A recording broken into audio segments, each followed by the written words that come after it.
Lallan top के नए नवेले show और आप सभी के चहीते शो आरवम पर आप सभी का बहुत बहुत स्वागत है।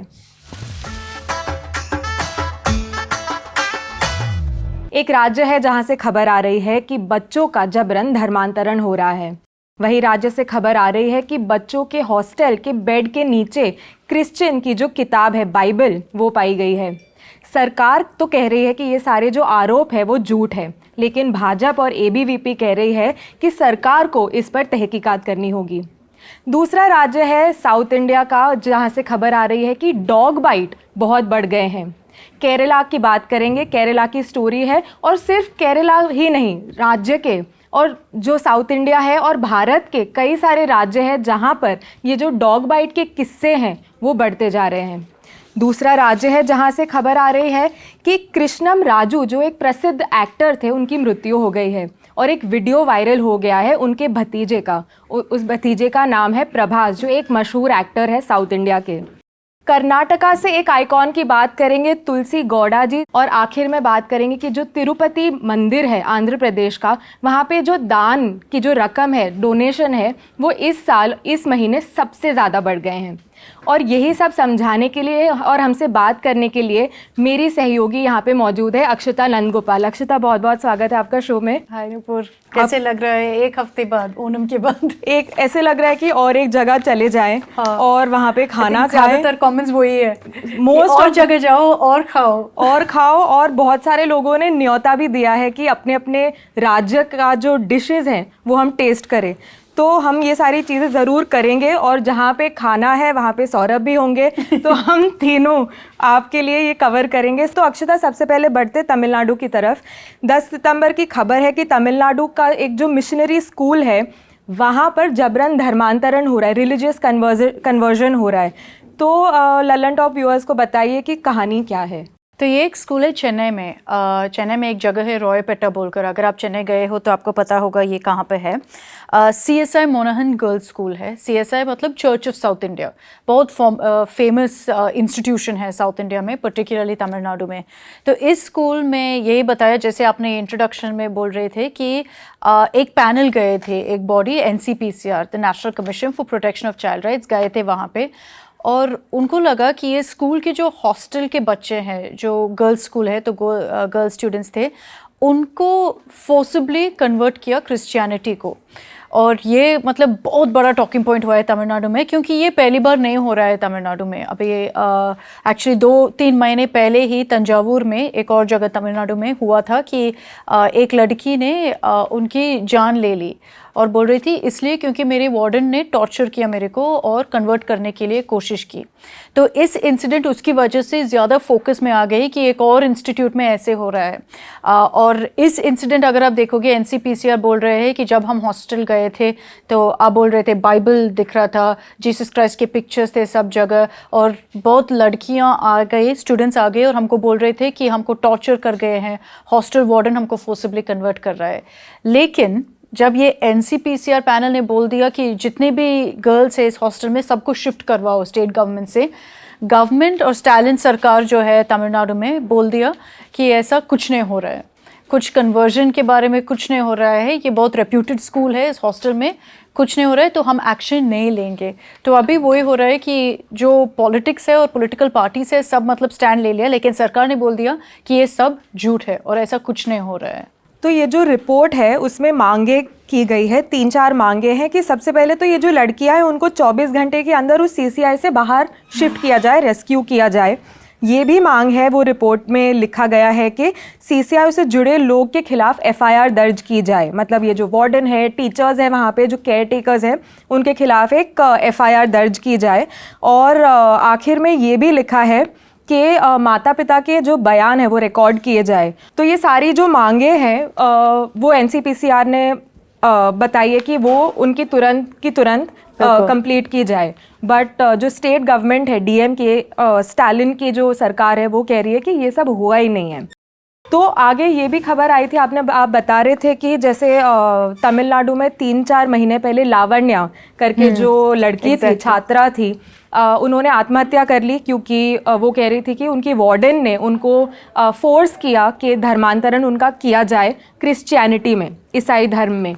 तो तो उनकी क्या कहानी थी, हमारे व्यूअर्स को थोड़ा बताएं। ये एक्चुअली जनवरी में हुआ था और ये मतलब बहुत बड़ा मतलब टॉकिंग पॉइंट हुआ तमिलनाडु में कि ये लड़की लावण्या, उनकी वीडियो बाहर आ गई और इस वीडियो में वो पॉइजन कंज्यूम करके इस वीडियो में बोल रही थी कि मेरे हॉस्टल वार्डन मेरे को बहुत टॉर्चर किया और बोल रहे थे कि आप ये करो वो करो, बिंदी मत पहनो, क्रिश्चियन बनाओ, ये सब इस वीडियो के ऊपर। और उनके उसके बाद हॉस्पिटल एडमिट गई थी लेकिन नहीं बच पाए। तो इस वीडियो के ऊपर बीजेपी ने वहाँ पे अन्नामलई, जो मतलब हमने इंटरव्यू भी किया था 2 हफ्ते पहले, अन्नामलई ने शेयर किया सोशल मीडिया पे और उसके बाद इतना ज़्यादा डिबेट हुआ।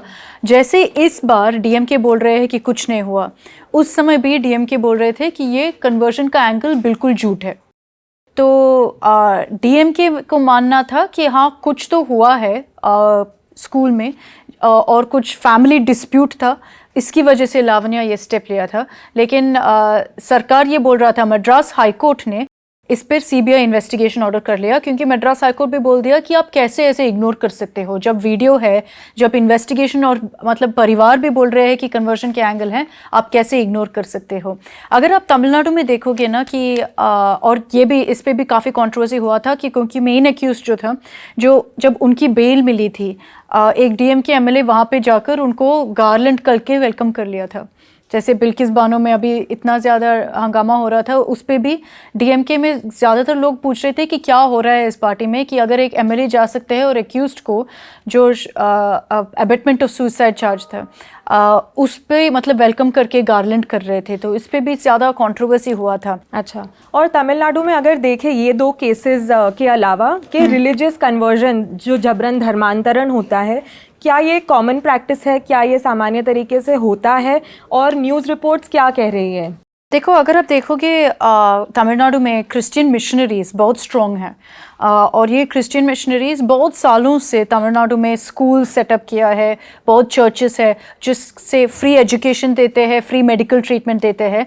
तो ज़्यादातर लोग तमिलनाडु में अगर आप देखोगे कन्वर्ट किए हैं क्रिश्चियनिटी को। लेकिन ये जो मतलब इलीगल और फोर्सफुल कन्वर्जन है, ये अभी एक नया पॉलिटिकल इशू हुआ है। इसके पहले शायद उतना ज़्यादा डिस्कशन नहीं हुआ है, होना चाहिए या नहीं वो मतलब हमारे व्यूअर्स डिसाइड करेंगे। लेकिन मद्रास हाई कोर्ट इस पर भी बोल दिया एक बार, अभी रिसेंटली बोल दिया कि सरकार क्यों नहीं गाइडलाइंस बनाते हैं इस पे, क्यों नहीं कुछ तो रेगुलेशंस फ्रेम करते हैं जिससे ऊपर ये ऐसे इलीगल कन्वर्जन्स नहीं हो सकता है स्कूल्स में या किसी और इंस्टीट्यूट में। अगर आप देखोगे तमिलनाडु में 1700-1800 जब ब्रिटिश आए थे और जब पोर्चुगीज़ आए थे उनकी इन्फ्लुएंस से ऊपर, उस समय से क्रिश्चियन मिशनरीज बहुत पॉपुलर है। और अगर आप नंबर्स देखोगे, out of about 8000 private schools Tamil Nadu में 3000 ऐसे लिंक्ड है सीएसआई से, तमिलनाडु कैथोलिक एजुकेशन एसोसिएशन से। तो इतने स्ट्रॉन्ग नंबर है। चेन्नई में जहाँ से मैं हूँ वहाँ पे बहुत ज़्यादा ऐसे क्रिश्चियन मिशनरी स्कूल्स है और बहुत नॉर्मल भी है कैथलिक स्कूल्स वैसे वाला, और ज़्यादातर प्राइवेट है। तो अभी इस एलिगेशन हो रहा है कि इस स्कूल्स में ज़्यादा प्रेशर भी है स्टूडेंट्स पे कि वो क्रिश्चियनिटी पढ़े और जीसस के बारे में पढ़े और बाइबल पढ़े।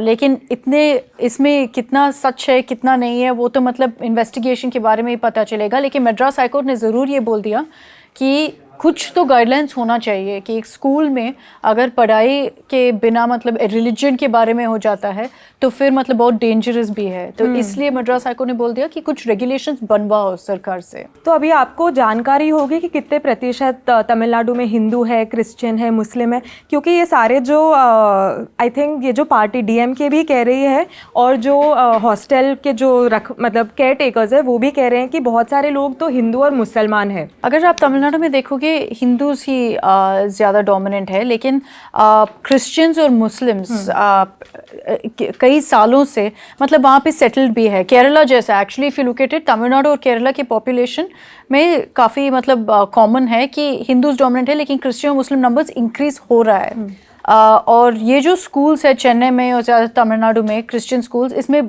बहुत मिक्स्ड है। ऐसा नहीं है कि सिर्फ क्रिश्चियंस जाते हैं इस कैथलिक स्कूल्स में, बहुत मिक्स्ड है। हिंदूज जाते हैं, मुस्लिम्स जाते हैं, तो इसलिए और मतलब बहुत बड़ा टॉकिंग पॉइंट भी हो जाता है कि क्या ऐसे हो रहा है।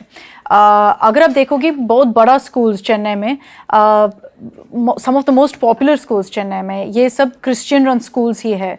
तो ऑब्वियसली इस स्कूल्स में ओपनली नहीं हो रहा है। ये छोटे स्कूल्स जो है और most of the school CSI के नीचे है, चर्च ऑफ साउथ इंडिया के नीचे है। और अगर आप देखोगे हिंदूज, क्रिश्चियंस और मुस्लिम्स के ऊपर, out of the 8,000 private schools शायद 36 हिंदू ग्रुप से रन है, 56 मुस्लिम और 3,000 क्रिश्चियन स्कूल्स है। अच्छा, तो वो नंबर ही इतना मतलब डिफरेंस है। और ये भी है कि ये प्राइवेट एडेड स्कूल्स है, तो नॉट जस्ट प्राइवेट स्कूल्स, लेकिन शुरुआत में सरकार का भी बहुत ज़्यादा फंडिंग था, क्योंकि फ्री एजुकेशन देते हैं, सब्सिडाइज्ड एजुकेशन देते हैं, इसकी वजह से। तो मतलब काफ़ी कन्फ्लिक्ट है, क्योंकि एक साइड आप एजुकेट कर रहे हो, लिटरेसी रेट बढ़ा रहे हो, दूसरे साइड ये पूरा इलीगल कन्वर्जन का एंगल भी आ गया है इसमें। चलिए बढ़ते हैं अगले राज्य की कहानी की तरफ, लेकिन उसके पहले आप सभी के लिए एक सूचना है। द लल्लन टॉप शो अब आप देख सकते हैं लाइव 8 बजे यूट्यूब से भी पहले लल्लन टॉप ऐप पर, जो अवेलेबल है एंड्रॉयड और एप्पल दोनों के डिवाइसेस पर। तो अभी के अभी डाउनलोड कर लीजिए द लल्लन टॉप ऐप। और अब आगे बढ़ते हैं केरला की स्टोरी की तरफ। केरला में हो रहा है कि डॉग बाइट जो है बढ़ रहे हैं, काफ़ी बढ़ गए हैं। और पिछले हफ्ते की कहानी है कि एक कुत्ते ने एक लड़का जो जा रहा था साइकिल पर, उसको काट लिया, उसके बाद उसके दोस्त को भी काट लिया, और उसके बाद एक अंकल, उसके जो अंकल थे उसको भी काट लिया। लेकिन क्यों हम ये बात कर रहे हैं इस कहानी पर कि कुत्ते का काटना एक स्टोरी क्यों बन गई है, क्योंकि ये सिर्फ केरला में नहीं बट भारत के काफ़ी सारे राज्यों में एक प्रॉब्लम बन गया है। उत्तर प्रदेश में भी अगर आप देखें, लखनऊ में पिछले महीने 3-4 किस्से ऐसे हो गए हैं जहाँ पे पिटबुल ने काफ़ी सारे लोगों को काट लिया है। तो अक्षता, केरला में एग्जैक्टली अभी क्या हो रहा है हम सभी को बताएं। आई थिंक जैसे आप बात कर रहे थे, आई थिंक पूरे नेशन में, पूरे देश में अभी इस पे ज़्यादा लोग बात कर रहे हैं, लेकिन केरला में अगर आप देखोगे ये स्ट्रे डॉग का प्रॉब्लम है। जो वीडियो आप बात कर रहे थे ना कि एक आदमी और ये बच्चा है, शायद 12 साल वैसा कुछ था, साइकिल में जा रहा था और सडनली कुत्ता कहीं से भाग के आता है और पूरा उसके ऊपर कूद जाता है। ये कोड़िकोड में एक्चुअली हुआ था। और ये सेम कुत्ता, जैसे आप बोल रहे थे, बहुत ज़्यादा लोग लोकेलिटी में उस पर मतलब उसको अटैक कर दिया। दूसरे एक और इंसिडेंट है कन्नूर में, नॉर्थ केरला में है, जो कर्नाटका के बॉर्डर में है। और कन्नूर में दूसरे इंसिडेंट जो हुआ था वो ये है कि 2 बच्चे आप देख सकते हैं पूरे भाग रहे हैं और इतने कुत्ते आ रहे हैं उनको अटैक करने के लिए। फाइनली उनके घर पहुंच जाते हैं और गेट बंद कर देते हैं। तो ये सब वीडियोस बाहर आ गया और उससे मतलब ऊपर इतना ज़्यादा डिबेट हो रहा है कि केरला में क्या हालात है और क्या स्थिति है। ऐसा है कि देखो, 1 महीने में और एक्चुअली 2-3 महीने में और इंसिडेंट्स हुआ है डॉग बाइट्स का या कुत्ते अटैक के। और इसलिए हो रहा है क्योंकि केरला में ये एक बहुत बड़ा प्रॉब्लम हुआ है कि कुछ कंट्रोल नहीं है स्ट्रे डॉग्स पे।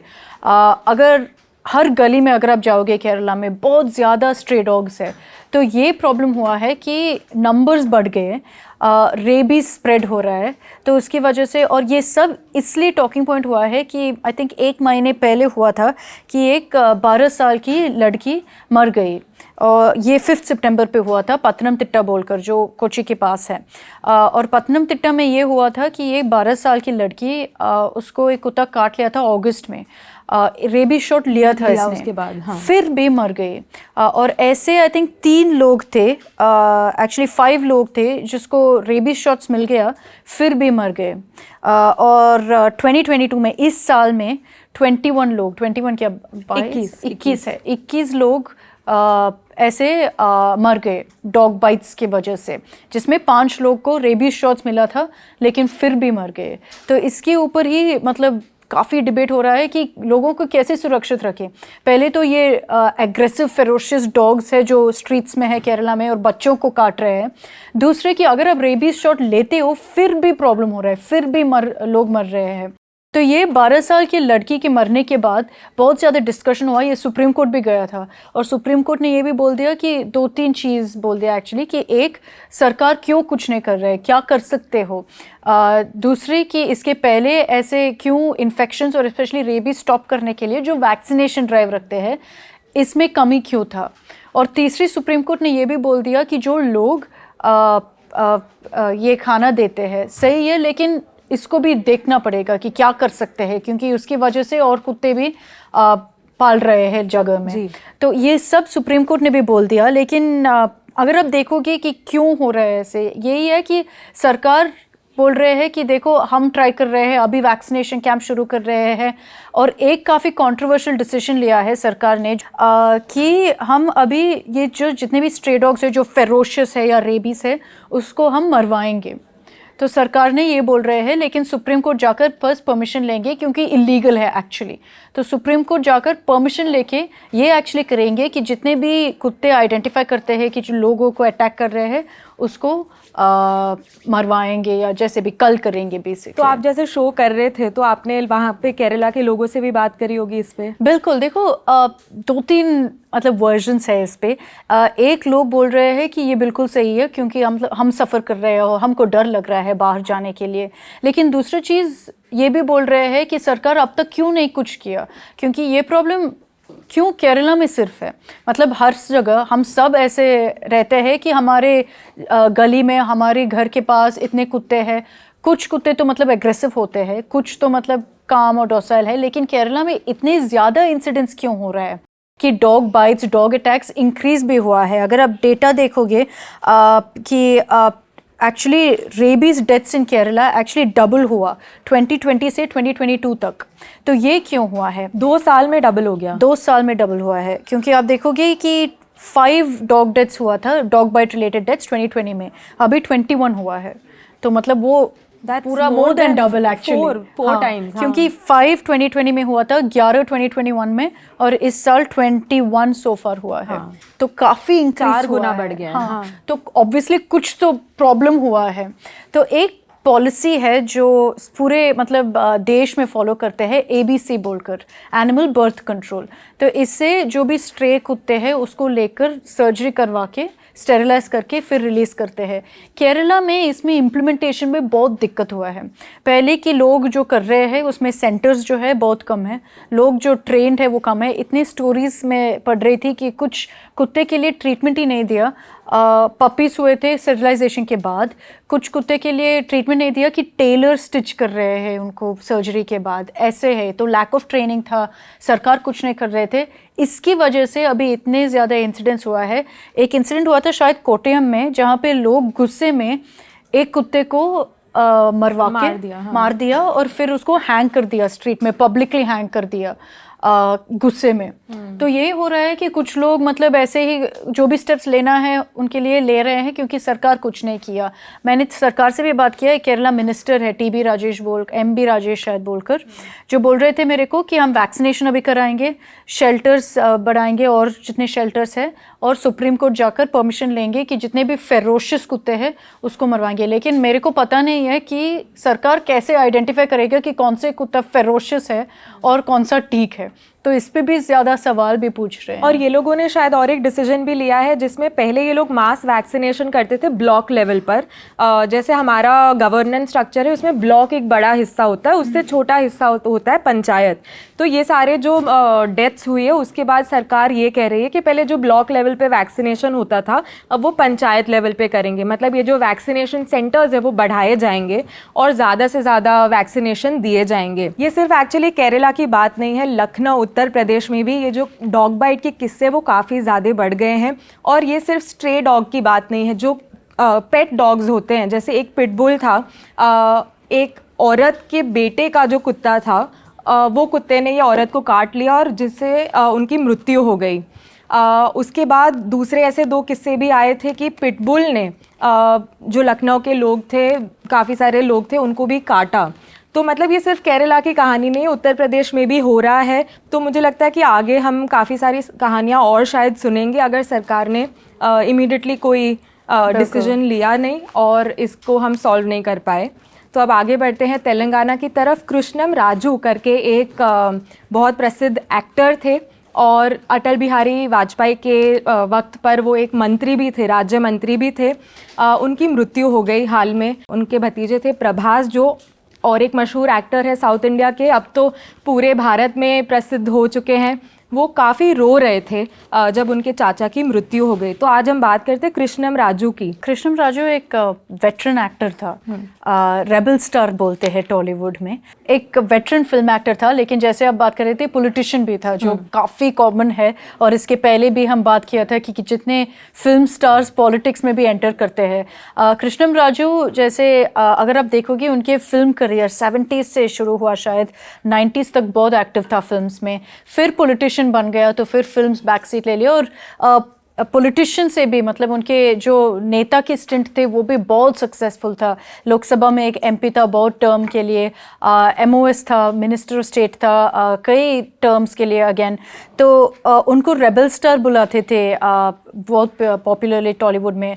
और उनके फ्यूनरल जो था ना, उसमें पॉलिटिशियंस थे, उसमें फिल्म स्टार्स थे। और जैसे वो बोल रहे थे, एक क्लिप जो है प्रभास के मतलब रोना पूरा वायरल हो गया। और प्रभास बहुत क्लोज थे उनके अंकल से, बोलते हैं।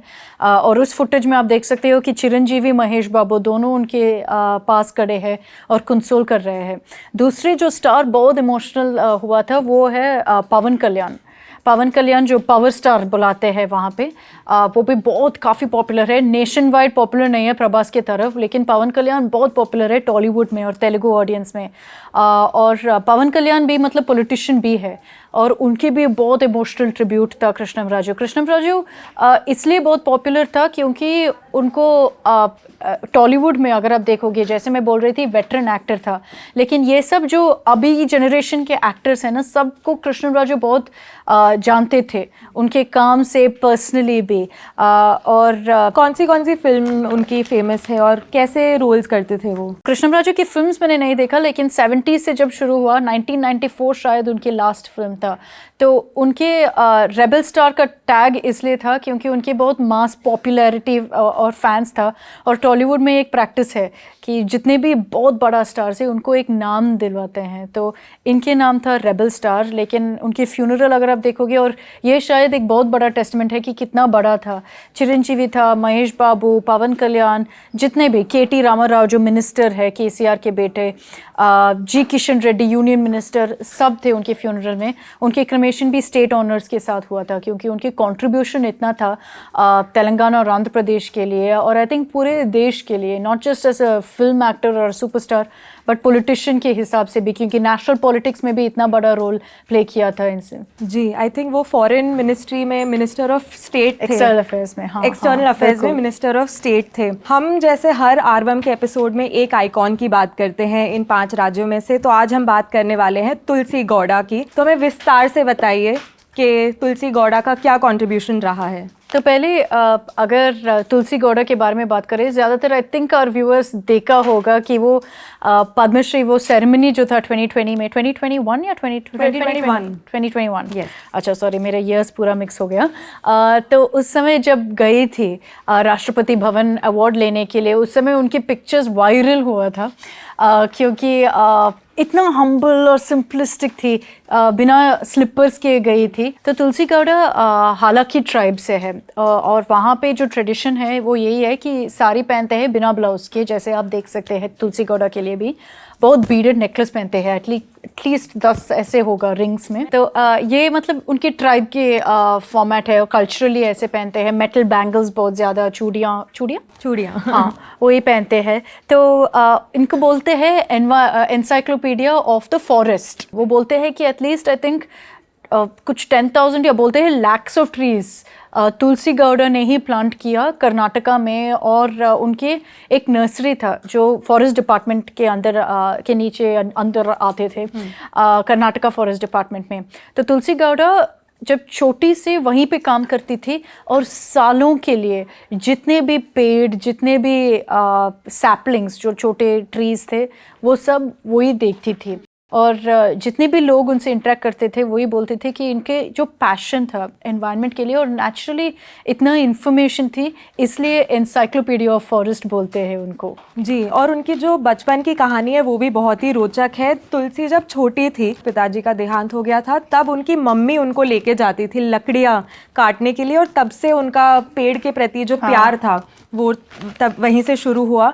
और उसके बाद भी अभी भी जो सरकार है वो उनसे रिकमेंडेशन लेती है, उनसे सुझाव लेती है उनके फॉरेस्ट को बचाने के लिए, उनके फॉरेस्ट कवर को बढ़ाने के लिए। वैसे तो वहाँ पे इनके ट्राइब में उनको वृक्ष देवता बोलते हैं, मतलब गॉडेस ऑफ ट्रीज, वृक्ष देवता। वैसे उनको तुलसी गौड़ा या तुलसी अज्जी बोलते हैं। अज्जी कन्नड़ा में ग्रैंड मदर है, तो इसलिए तुलसी अज्जी बोलते हैं जब उनको रेफर करते हैं। तो ज़्यादातर कर्नाटका के लोग जितने भी उनसे बात करते हैं ऐसे ही मतलब अफेक्शन के साथ मेंशन करते हैं। अगर हम तुलसी गौड़ा के बारे में बात करते हैं, और कर्नाटका में एक और वैसे बहुत बड़ा फेमस एक्टिविस्ट है, उनके नाम है सालुमारडा तिम्मक्का।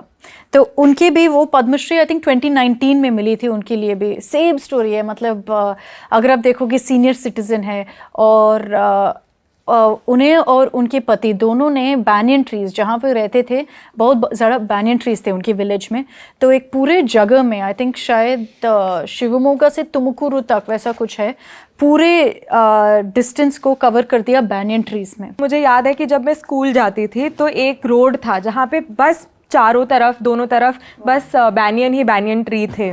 तो वो एकदम मेरे लिए एक बचपन की याद है। तो जब आप बात करी थी मेरे लिए भी, क्योंकि मेरे स्कूल में मेरे स्कूल के नाम चेन्नई में वनवानी है, तो वो भी मतलब बैनियन के कुछ रेफरेंस है, उनके पूरा लोगो ही बैनियन ट्री है। सेम मेरी स्कूल का लोगो भी बैनियन है। तो स्कूल में हाँ एटलीस्ट 4-5 बहुत बड़े बैनियन ट्रीज था, और सब बच्चे मतलब उस पर स्विंग करेंगे, फिर एक स्विंग बनाएंगे इसके ऊपर। तो ये सब मतलब बैनियन ट्रीज से I think both of us have a connection. या तो अब बढ़ते हैं आखिरी स्टोरी की तरफ। बहुत इंटरेस्टिंग स्टोरी है ये, जो तिरुपति मंदिर है आंध्र प्रदेश में। मतलब पैसा, मैंने नहीं बोला, अक्षता ने बोला। पैसा रिलेटेड स्टोरी होगा, कुछ पैसा रिलेटेड स्टोरी है। तो वहाँ जो डोनेशन आई है इस महीने में वो सबसे ज़्यादा आई है। कुछ कितना अमाउंट है, 140 करोड़ जितना दिखाया गया, 140 करोड़ अमाउंट डोनेशन आया है। और हम सब ये भी जानते हैं कि बहुत सारा सोना है, ये मंदिर का जो ट्रस्ट है उसके पास बहुत सारा सोना है जो बैंक में पड़ा है, काफ़ी सारे पैसे भी हैं, और काफ़ी सारे लोग बहुत सारी चीज़ें डोनेट भी करते आ रहे हैं। तो ये स्टोरी क्यों बनी है इस बार? ये सबसे हाईएस्ट कलेक्शन है। अगर आप देखोगे अगस्त में 140 करोड़ जैसे आप बता रहे थे कलेक्शन हुआ है हुंडी से, मतलब ऑनलाइन डोनेशन देते हैं, जितना भी मतलब जैसे भी डोनेट कर सकते हो ऐसे है। तो 139 करोड़ था जुलाई में, 130 था मई में, और उसे सब बढ़ा के अगस्त में 140 करोड़ हुआ है। तो ये सबसे बड़ा है। और अगर आप देखोगे कि एक महीने में 22 लाख लोग विजिट किया तिरुपति को, उससे 1.5 करोड़ लड्डू डिस्ट्रीब्यूट किया था। अगर आप तिरुपति गए हो या पता है, सबसे फेमस वहाँ पे प्रसाद है लड्डू जो देते हैं। क्या ये वही मंदिर है जहाँ पे लोग अपने बाल भी दान करते हैं? तो मतलब एक महीने में अगस्त में 10 लाख लोग टॉन्शर किया था, जैसे आप बात कर रहे थे। तो इतना ज़्यादा लोग आए थे, और उसके ऊपर आप ऑनलाइन डोनेशंस देखोगे, जितने भी डोनेशंस, और तिरुपति में बहुत ज़्यादा देते हैं क्योंकि मानते हैं कि और मतलब जितना भी डोनेशन देते हो उतना आएगा वापस आपको। तो इसलिए तिरुपति में ज़्यादातर ये करते हैं। टेम्पल मतलब अगर आप टेम्पल एडमिनिस्ट्रेशंस देखते हैं तो टीटीडी जो तिरुपति को रन करते हैं, ये सबसे रिचेस्ट है वर्ल्ड में। मतलब ना कि भारत में, बट पूरे एक्चुअली हाँ ज़्यादा मतलब लोग तो बोलते थे कि तिरुपति शायद वर्ल्ड्स रिचेस्ट टेम्पल भी है, लेकिन I think Padmanabha Swamy number 1 है और तिरुपति नंबर 2 है। हाँ, केरला में, और ये नंबर 2 है। लेकिन ये सबसे बड़ा रिकॉर्ड ब्रेकिंग जैसा फिगर है, 140 करोड़ रुपीस। और मतलब अभी एक हफ्ते के बाद हम ये भी बात करेंगे कि सितंबर 27 से ब्रह्मोत्सवम जो सबसे ऑस्पिशियस टाइम है तिरुपति में, वो शुरू हो जाएगा। उस समय जो वीवीआईपी दर्शन जो हम मतलब सब जाते हैं और ट्राई करते हैं वीआईपी दर्शन के लिए, वो पूरा बंद है। मतलब वीआईपी दर्शन क्या होता है? 2-3 क्यूज है तिरुपति में, और ऐसा है कि अगर आप तिरुपति जाते हैं मतलब 1 सेकंड के लिए वहाँ पे वेंकटेश्वर देख सकते हैं और फिर मतलब बस जाओ, क्योंकि भीड़ इतनी ज़्यादा भीड़ इतना है। और ऐसा ही है वीआईपी दर्शन के लिए, और बहुत ज़्यादा पासेस है। एक स्टेप में अगर आप जाओगे मतलब 2 मिनट और रोक सकते हैं।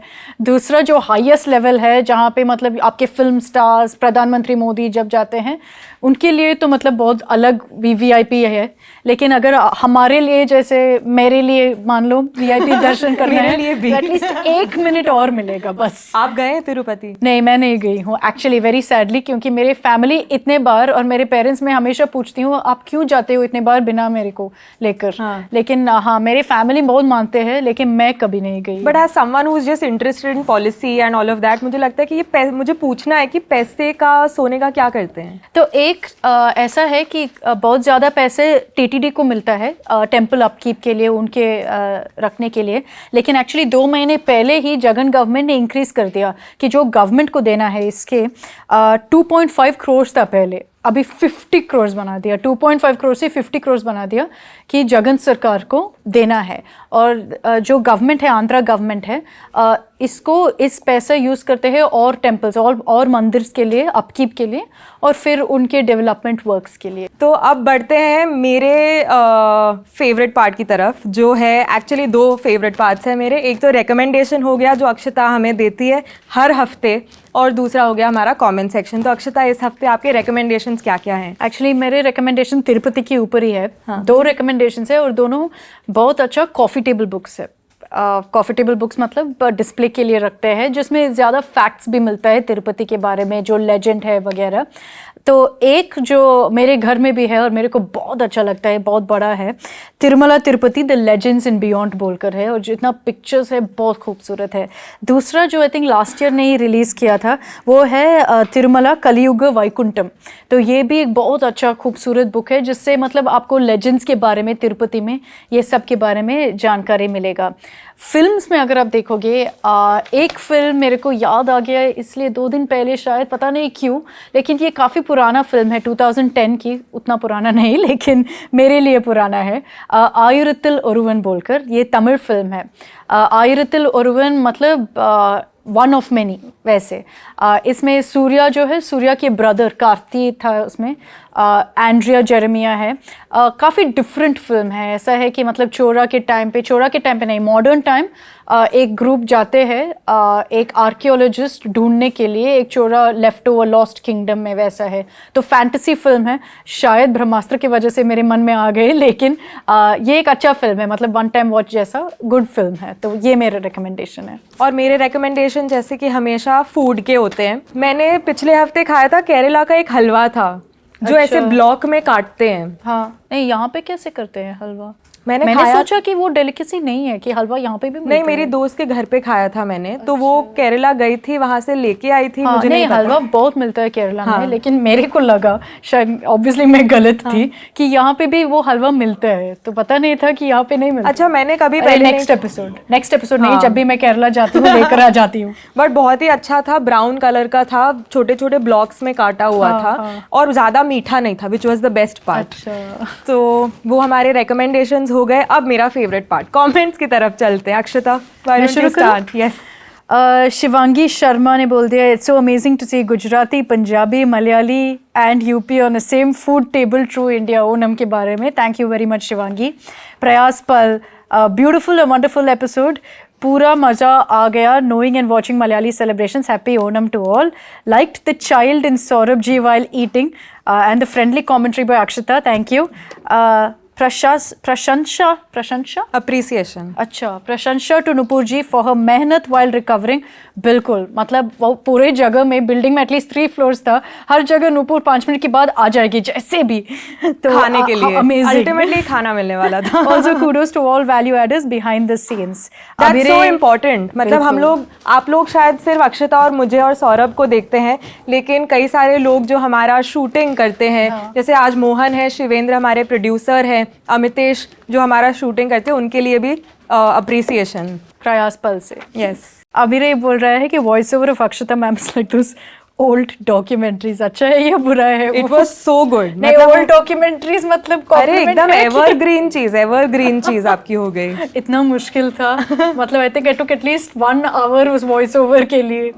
युवराज सिंह बोल रहे हैं, the Lallantop should visit other houses like Tamil Nadu house, Andhra Bhavan, Telangana house for sure. Different festivals पे हम जरूर कर लेंगे।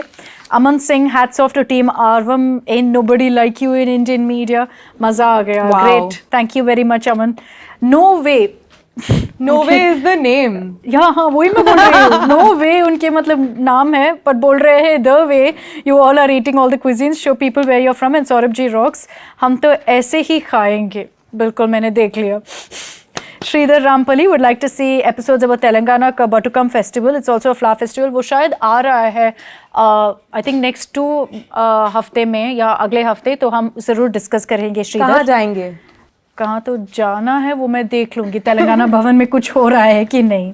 नीरज शर्मा ने बोल दिया कि सांस्कृतिक विविधता से भरा मेरे देश जैसा शायद ही कोई देश होगा. जय हिंद. अच्छा, वो कह रहे हैं कि सांस्कृतिक विविधता से भरा मेरा देश जैसा शायद ही कोई देश होगा. जय हिंद. अच्छा. फिर ललिता कह रही है कि सौरभ जी ने काला चश्मा लगा लिया कि खाने को नजर ना लगे. काफी ये एंटरटेनिंग कमेंट है. अच्छा, नीतीश मिश्रा बोल रहे हैं अक्षता चेची प्लीज कवर अपकमिंग मैसूर दसरा और any other festival of Karnataka. जरूर, मैसूर आ रहा है फर्स्ट वीक ऑफ अक्टूबर. और thank you for calling me Akshata chechi. Chechi is elder sister in Malayalam. हाँ. फिर उत्कर्ष मजूमदार कह रहे हैं compliments to Akshata ji, your voice over is very nice. Initially wasn't aware she's from India today, watched her there and also she was very good. Thank you Utkarsh. Also best wishes to Nupur ji. उनसे एक सवाल, उन्होंने इतनी ज़्यादा पढ़ाई की है, कौन कौन से एग्ज़ाम दिए थे उन्होंने? तो मैंने जो अंडरग्रेड का जो कॉमन एंट्रेंस टेस्ट होता है वो दिया था. जब मैं पॉलिसी की पढ़ाई करने गई तो GRE मतलब ग्रेजुएट रिकॉर्ड एग्जामिनेशन होता है वो दिया, और टोफेल दिया जो इंग्लिश लैंग्वेज का एग्ज़ाम होता है. इतना एग्जाम. और ये जो मास्टर्स प्रोग्राम होते हैं ना, उसमें मेन होता है कि ये टेस्ट वेस्ट के स्कोर्स तो होते हैं, पर जो मेन एप्लीकेशन होता है, इंटरव्यू प्रोसेस होता है, वो सबसे इम्पॉर्टेंट होता है. फिर कहते हैं उनका ट्विटर हैंडल भी काफ़ी रोचक है. And lastly compliments to Saurabh ji for bringing such good host who show things in a very presentable manner. Thank you so much. फिर RCB कह रहे हैं Akshata ma'am, Saurabh sir doesn't eat too much. This is just 10% of what people in Mithilanchal, Bihar eat in any bhoj feast on the occasion of marriage, birth, death and Janev. ओहो. It's just 10%. ऐसे कह रहे हैं. अच्छा, 10% मेरे को काफ़ी लगा. तो एक बार वो सारे फेस्टिवल्स मनाने भी हम जाएंगे. और कुछ अक्षता कि आज का एपिसोड यहीं समाप्त करें. हो गया. तो आरवम का ये एपिसोड देखने के लिए बहुत बहुत धन्यवाद. आशा करती हूँ कि आपको भी इतना सीखने मिला जितना मुझे सीखने मिला. अगले एपिसोड में फिर से मुलाकात होगी. आपको ये एपिसोड कैसा लगा हमें कमेंट सेक्शन में लिखकर ज़रूर से बताएं. हम आपके सारे कमेंट्स पढ़ते हैं. Thank you so much. धन्यवाद.